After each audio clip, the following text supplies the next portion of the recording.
Welcome again to ASP.NET Core tutorial. We have covered couple of ways to read the settings from this app settings.json file, and we are using those settings into our view file and in our CS file. Now we will use the option pattern to read the configurations from this app settings.json file, and we will use all these settings into our ASP.NET Core web application. Let's open Visual Studio.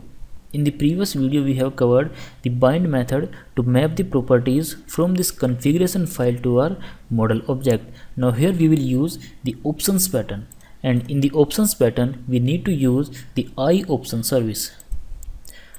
Suppose I want to use the same model class in the option pattern to read the settings from this app settings class. Okay, let's make some changes into this home controller.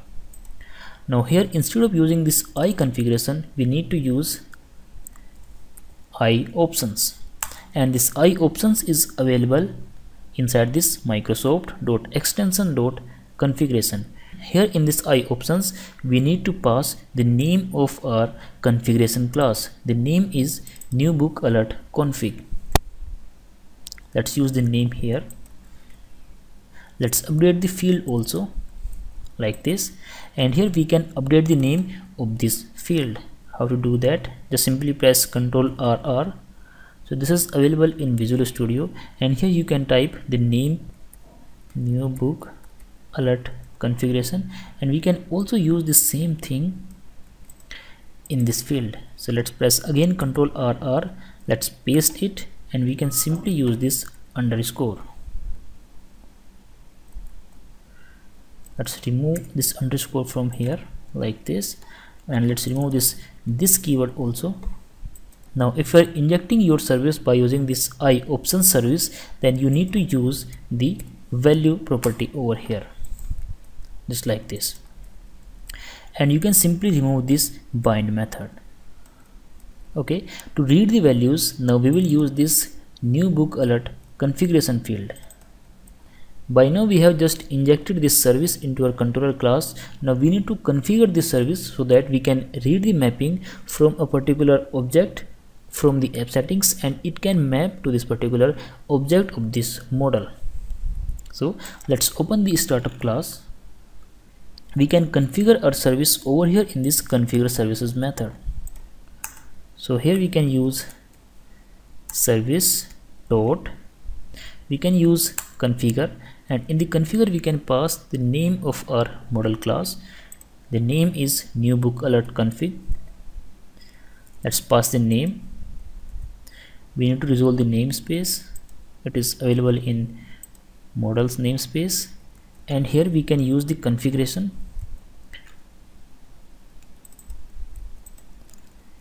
Let's use this configuration dot get section, and in this section we need to pass the key of this particular object. The key is basically this new book alert. We need to simply use the same key over here.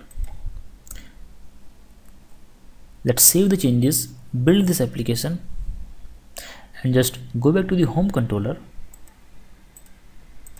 Now in order to read the properties, we can simply use this field and we can access all the properties. We already have a breakpoint over here. Let's run this application again in the debug mode.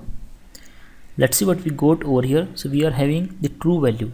Let's see what all values are available in this field. So it has both the values. This is the name of our book. It means the value that we have written into book name property. So here is the value, and then we have the display new book alert. This is the boolean flag. We can use these values into our controller class, and we can apply the logic. You can also write the same code into your repository, and you can access the entire code, the values, into your repository class also. So you do not have to pass the name of your key, you do not have to pass anything as in hard coded. You will simply get the values into your all the files. Now let's understand how can we access the values by using this iOptions pattern into our view file. So here we are into the view file, and here also we need to use the iOptions. This iOptions is available in this Microsoft.extension.options namespace, and here we need to pass the name of our model class. Here it is, new book alert config. like this. We can simply remove this entire code from here. Here we are using the same field to get the name of our application, so we can't remove this value, we just need to add one more value to it. Simply press Ctrl Z. Let's remove these two lines from here, paste this code again, and here we can update our name like new book alert configuration,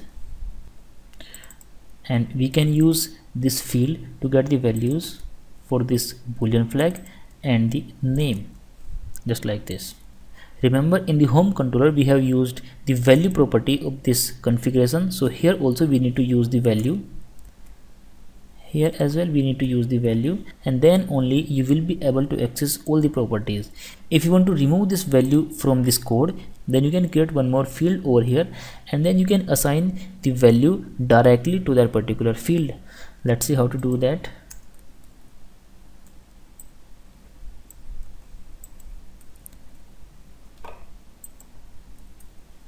Where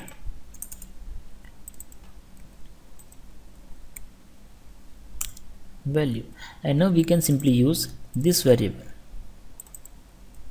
and now we do not need to use the value.